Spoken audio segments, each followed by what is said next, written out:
Major funding for these programs is made possible by grants from Chase Commercial Term Lending and Capital One Bank, New York Community Bank, the Witkoff Group, M&T Bank, Perfect Building Maintenance, Genova Burns, Giantomasi and Webster, Greenberg Traurig, Kilroy Architectural Windows, New York's Window Company.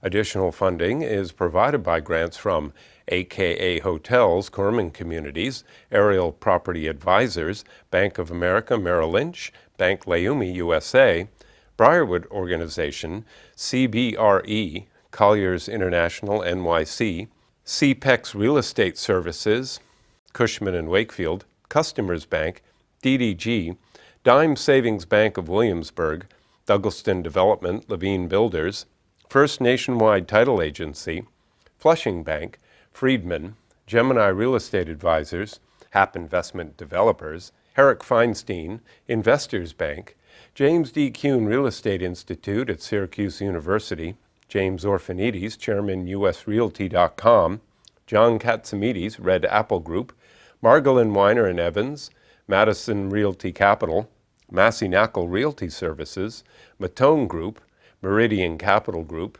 Newmark Grubb Knight Frank, New Banks, People's United Bank, SJP Properties, Sterling & Sterling, Stonehenge Partners, TD Bank, Terra CRG, the CUNY TV Foundation, the Continuum Company, Urban American, and these friends.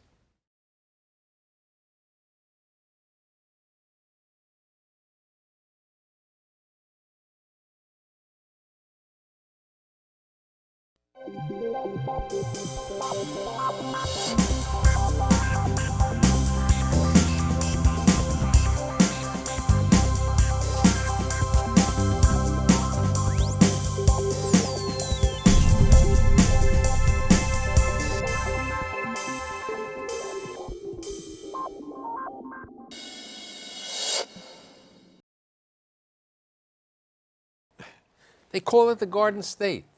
It is a place where there's great developments taking place in many parts of the Garden State. But part of the developments are really being pushed via the transit-oriented development areas and also by certain Grow Green and urban tax credits. So today, with the help of my buddy Frank Giantomasi, I've assembled a group of individuals who really will tell you what's happening with transit-oriented developments in the Garden State of New Jersey. My guest today, as I mentioned, is Frank Giantomasi, senior partner of the law firm of Genova Burns, Giantomasi and Webster. Mayor Steve Fulop, who is the mayor of Jersey City. Mayor Tim Dougherty, who is the mayor of the city of Morristown. And last but not least, a Jersey City born and bred, my buddy Kevin Cummings, who is the president and CEO of Investors Bank. You know, you were born and bred in Jersey City. Steve has done a great job. He's celebrating his first year coming up over here. But he wasn't born and bred in Jersey City. He was more down towards, Metuchen, Edison neighborhood. Okay? How has the changes over the last couple of years, and especially with Steve's administration and other things, with transit-oriented developments, changed the light of Jersey City? How do you see that? It's progress. You can see it when you go down to City Hall. You see the building cranes right by the Grove Street station. It's booming. And the good mayor, Steve, is trying to take it not just from the waterfront, but move it up into the Journal Square area, St. Peter's College, McGinley Square, and other areas of the city. So it's progress, and it's with what's happening in New York, it has momentum. You know, a very interesting situation came up. The Bank of New York had their building at 1 Wall Street, and the big question was Bank of New York going to go to Jersey City, or were they going to come to New York City? And it was a tough fight, and you know what? The decision was just made recently that they're staying over here, but they do have a Jersey presence over there. But what has helped get new business to Jersey City and to Morristown, Steve? Well, let me say, I never thought Bank of New York was going to move to Jersey City or New Jersey. They marketed themselves to the point, in putting those stories in the newspapers, that they were looking to be bid back or to stay, is the way I read the situation, and that was based on our dialogue. We today saw JP Morgan commit to being the biggest employer in Jersey City, 5,600 employees. They're coming because of incentives, because of transportation, because of cost, because of proximity to employees. When we actually tell the New Jersey and Jersey City story, it's a compelling story, and it's working. I'm an advocate of it. I did a show a couple of weeks ago, and I just said to the people, you know, there's a new development. It's one of the best builders. It's called Glenwood Management. They opened up a new apartment house near Lincoln Center, and they're charging $92 per square foot for rent. And I said to the people on the show, I can move to a brand new amenitized building 5 minutes from transportation in Jersey City for $42 a foot. I mean, the cost advantage and people having more money to spend on their disposable income, to me, is very valuable. But what's happened also, which I think is very interesting, especially, you know, in Morristown, you know, you take a property that they began in the Speedwell, which is a great example. Why don't you tell us about that, Tim? Well, one of the first things that I get asked all the time is by other mayors is, in a small town like Morristown, it's not a big city like Jersey City, but how do you start something? How do you trigger something to begin development? And you find a property that you own, that the municipality owns. So what we were able to do was move the municipal property, all the municipal garages off this property, and that's where we started our development. And it turned out to be this 4-phase development, and it's really triggered a lot of different things. And one of the things it's now triggered is CVS, a major corporation, has taken a brownfield. They're going to environmentally clean it up. We're going to have a state-of-the-art CVS along with this development in 2 more phases. So you have to start somewhere, and that's where we started with our municipal property, and that triggered all the stuff that's coming around after it. But a lot of things that have happened, you know, in Morristown and what has also happened in Jersey City is you took, you know, you had retail stores. I mean, like you had Epstein's over there, you had other retailers, or Hanes, you know, in Jersey City. And you take these stores and the convenience, the transportation, and one of the great initiatives that New Jersey has done is the transit-oriented development. You know, the EDC situation is over there. What new programs are you working on these days? I mean, we have, let me just go back to something that the mayor said earlier, that because I think that Jersey City, because of our Isn't it nice I proximity- put the 2 mayors opposite? Yeah, our proximity to New York has been a huge advantage and a huge tailwind. Morristown is entirely different, and the growth that they've seen, if anybody hasn't visited in the near term, it's crazy what's happened over there. The number of people there, the restaurants, the foot traffic, and it really speaks to kind of responsible, thoughtful development. You know, in Jersey City, we have several large, substantial projects close to mass transportation, and that the incentives from the state has been hugely helpful in getting those off the ground. So it's a partnership between the state, between the private sector, and the city. You as a banker, how do you look at planned transit-oriented developments, you know, with regard to opening up branches and with regard to lending in the communities? On both fronts, they're very important because you want the foot traffic. On the residential or the building side, the lending side, they're in demand, and people want, like Frank said earlier, they don't want to be driving the cars. They don't want to be. They want the convenience and that urban living. The first-time home buyer, the demographics today, people are staying in the apartments longer. They're not moving out to suburbia, unless it has a transit city and it's attractive to transportation. Well, you know, Mike, look, the bottom line is we have to understand that this is all about incentivization. And what we're trying to do, we're take aging, pretty much abandoned large sections of America's oldest and some of the most prosperous cities and reconstruct them through a revitalization. People want to live in cities again. After the suburban flight, there's just no question that... And even people who were in the suburbs want to come back. Their children are here. You know, a lot of the baby boomers are coming back to these cities over here. Well, you take Morristown, one of their best restaurants that I attend, and Morristown is about as suburban a location as you get, is Urban Table. And Urban Table is praising the diversity of Morristown and how it works, and saying that we are combining an urban and a suburban atmosphere in one, and it's working. And then you take the revitalization of Jersey City, you look at a Newark, you look at a Hoboken, and you say, it is working. Now you just look No. You could say that in Hoboken. I'm not certain, maybe with the new mayor and certain incentives, certain things have done well in Newark. I mean, the Panasonic and the new Prudential and the Teachers City. I think that's there. But I don't believe you see the magnitude of success of Jersey City or the magnitude of Morristown or New Brunswick. Well, Newark in the same situation. Newark has a magnitude of commercial development that I think is actually keeping par, if not exceeding, Jersey City. The residential is definitely hit in Jersey City bigger and harder than anywhere else. The units that they've got planned, which are also incentivized, as you alluded to, up in McGinley Square and bringing it to the center, it's all part and parcel of the same thing, bringing life back to cities that had been partially or totally abandoned and avoided, and now bringing life back to it. It's not an easy task. Can I just say that if you point to the residential thing, Newark is a hard one to kind of easily get your arms around, but the 2010 census showed that for the first time in decades, the city's growing residentially. People are living there and moving back there. And it's a trend, not only in New Jersey, it's really globally. More than half of the world's populations for the first time in 100 years live in urban areas, in cities. And that's the empty nesters, that's the young people, that's the parents who want to stay there because they don't want to have cars, they want to walk to a restaurant, they want accessibility to arts and culture. And so cities like Morristown and actually Newark and Jersey City are providing that differently and different challenges, but nevertheless, I think they're both moving in the same direction. Here's an interesting situation that happened in New York many years ago. It really happened in the mid-90s. New York City had in Lower Manhattan, all of these buildings that were vacant. And what happened was the Giuliani administration created something called the 421G, which was a full tax abatement for 20 years. And what happened was, developers went in and took this office space, which was Class C or Class D, and it wasn't utilized, and then converted to residential.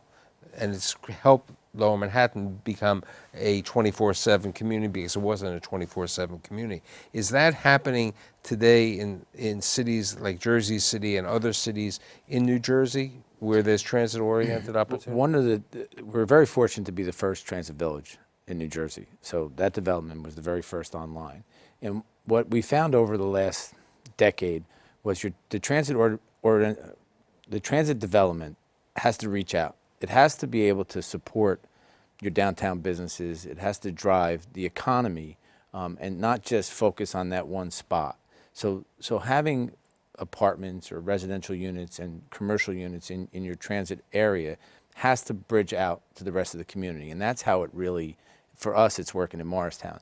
That transit village, that beginning of that project, and our master plan moving forward, which we just passed, our major look for new development is going to be the transit-oriented corridor. Transit-oriented development, I believe, is limited in height, correct?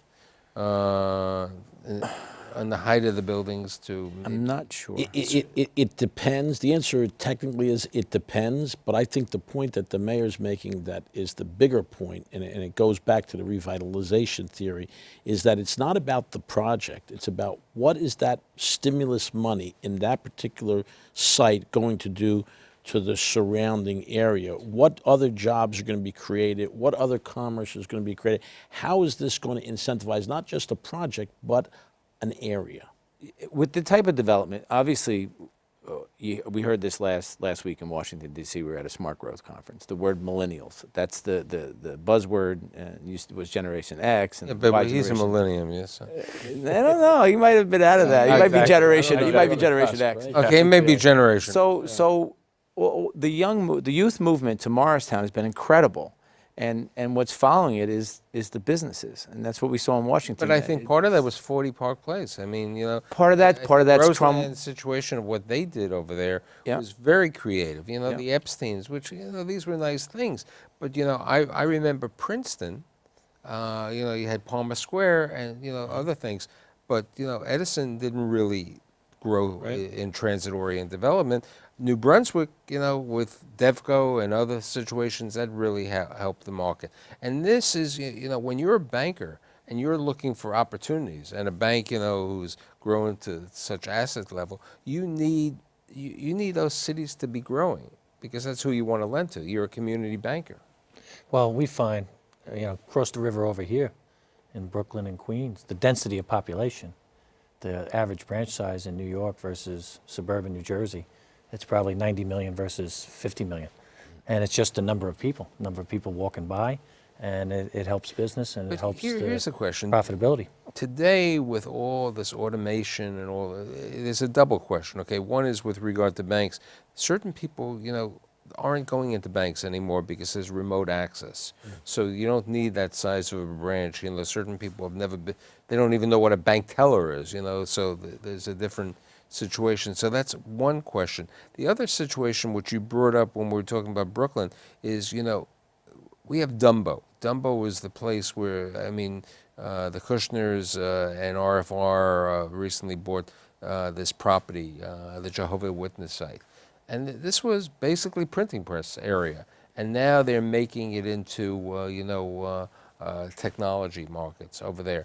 Do you see more technology in Jersey City and possible technology in Morristown and technology perhaps in New Brunswick and other areas taking place? Because technology is the convenience, not everybody's going to live in New York City, but to have that quick access of a train, of variety of access. Do you see technology having a major effect? Absolutely. The fastest growing companies, small companies in the Morristown and the Morristown area is tech companies. I've had a number of people in my office in the last month just talking about how we can create different apps and different things for our community. Panasonic, you could talk to Joe Taylor, president of Panasonic. He'll tell you that one of, if not the principal reason to come to Newark was because of the alignment with NJIT and the alignment with the light path that runs down Market Street. It's got the fastest, biggest pipes for high-speed data transmission. So why is Panasonic there? It's there because it got incentive money, but that's because the technology's I'm there. talking, today, you look at certain, LinkedIn, all these other companies, they're coming to New York City, and now they're going to Brooklyn, where Metro Tech was, and now they're even spreading out the development, to Williamsburg and to Bushwick, and they're even building office space in Williamsburg today. Are you seeing that type of tech business in Jersey City? It's hard to attract. A lot of that stuff grows organically. What you're seeing is the composition of what the business community is going to look like in 10 years is different than today. Younger people don't like going to an office building. They could leverage technology from different types of locations. They like co-location, co-workspace, and getting the LinkedIns of the world to build in Jersey City. They generally start organically from a very, very small startup and they grow from there. So you got to attract the talent. It starts with your education, school system, getting kids to think more SpaceX and Google as opposed to Goldman Sachs and Bank of America. But when we're talking, transit-oriented development, we're talking residential, we're talking office, we're talking retail. Are we seeing national retailers and international retailers like Uniqlo, and others coming out to the suburban parts of New Jersey where there's transit-oriented development? Well, in Newark, you're seeing it right now. The Prudential development, which took 2 abandoned blocks and built an enormous tower. They've got a whole big obligation for retail, and that retail space is going rapidly and quickly, and it's going to locals. It's a good blend of locals and national. So I think you'll be surprised. And in terms of the tech growth in Newark, what the mayor was talking about is right on point, because we have Audible, which is an Amazon company. Right, Audible. Started out with 1 floor. They just are about to sign a lease for their 5th full floor in a Mark Burson building, and they're looking at now acquiring outside space. So that small organic growth. Right, then you also had IDT at one time. IDT was big, right, and the Bamberger's building, the historic 1 million square foot retailer that died because of tech, is now the largest data center, I think, in Essex County, and that's a big thing because it took a dead building and it brought it back to life with jobs and activity. For my viewers, would you explain, whoever wants to get into this, what the urban tax credits are and what the Grow Green credits are? Well, I'll take a shot at it. What it is it's a general incentivization program that says that if you meet certain criteria, and I don't want to get too... Like job creation? Job creations, investment, whether it's renovating an existing commercial building or building new, and there's all different ways you can plug a couple of different things together. You're entitled to certain amounts of money that will be tax credits on a go-forward basis from the state and then you can monetize those through bonding, or you can sell them in the open market. There are companies that are looking for these things, or you can buy them yourselves, or So, use them but slowly. I think the interesting point is certain companies like Panasonic took these credits and then sold it. Okay, it's That is like correct. you know, they were like the old investment Yeah, tax credit right. that you remember, you know, where you took the and in many Exactly right. cases you can sell that and they don't pay taxes on that. That's going to give them some other But benefits. the proceeds, the monetization of those credits is what went into the building and what went into the That's fit the up, what went into the owner's job equity. creation. Exactly right. Owner's equity. Owner's equity. Now, you were the first TOD.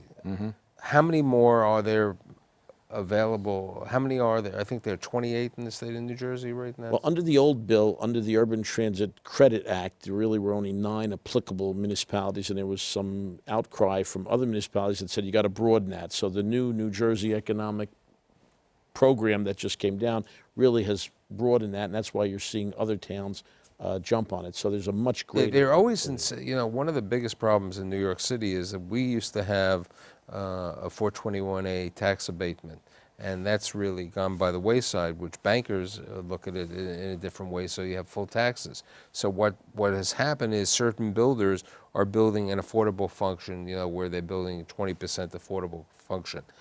What is happening? What's the affordability function? Because I noticed in one of your developments, like you have a new development with like 14% affordable. How do you determine what's the portion of affordable in your Well, things and in Jersey? Ours is really simple. Ours, we have a law, an ordinance that's passed. Anything that triggers anything over 8 units triggers an ordinance that 12.5% of that development has to be affordable. That's it. There's no way around it. And how, is it a lottery like New York? It's a lottery according under the COA rules in the state of New Jersey. We have to follow certain And it's criteria. predicated on, let's say, 80% of area median income, or is it even lower? It's lower. Lower. We just had that conversation on the way over here. We should talk about it. It's In Arlington, and I really didn't want to couch it this way, but in the conference I was at, Arlington was touting how they keep their affordable housing, how they're pro-affordable housing. At the end of the conference, I asked, well, what is your median average income? It's like $68,000, $60,000. So when you think about affordable housing, somebody who makes $60,000 to me is not someone who needs affordable housing. I feel it's in our world, in the world I live in, it's You're much talking lower. about $32,000, perhaps 24, That's- yeah. 24 to 32, which is the lower gear Yes. shield in New York on that's the low Right. affordable income. What about in Jersey We don't City? do inclusionary zoning requiring it in buildings in Jersey City. We do an affordable housing trust fund. When when a building or a developer gets a substantial subsidy, they pay a substantial amount into a affordable housing trust fund that then goes towards subsidizing building affordable housing projects elsewhere with developers who specialize in affordable housing. So you don't require on-site affordable housing. Correct. And I should correct, we don't, you can split, you can negotiate if you want to build, say there's 200 units, X amount on site, and you can put into the fund X amount, and we're waiting on approval from the state of New Jersey on our affordable housing trust fund. And what we want to do is we want to partner with nonprofits and rehabilitate foreclosed homes and multifamily homes that are run down, and partner with nonprofits and make those affordable using our affordable housing As a trust banker, how do you look at funding? Have you done any funding of affordable housing developments? Oh, sure. The issue with that is skin in the game. Is the developer using the incentives for his equity? Is he putting any of his own cash equity into it? So we're careful to make sure that they have not just the incentive, the monetization of the incentives, but also some equity into the project also. And I'm going to tell you, Mike, that Mayor Fulop's program works extraordinarily well. Yeah. And I've represented some developers that have built what you would think is a complete market project in the heart of an affordable housing need.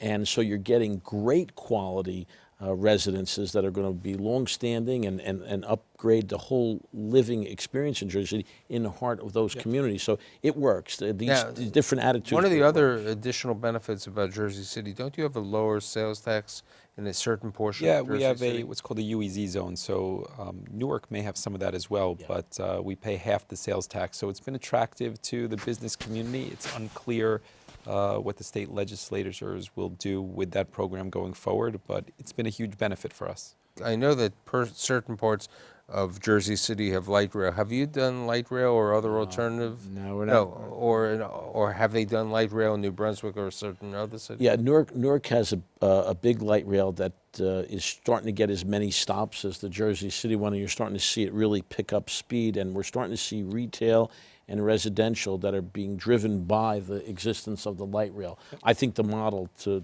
follow is the Hudson County model. It's though, been a huge success. No If doubt. you look at where the development has happened over the last 10 years, you will see it around the path stops and the light rail stops. And every year the ridership increases.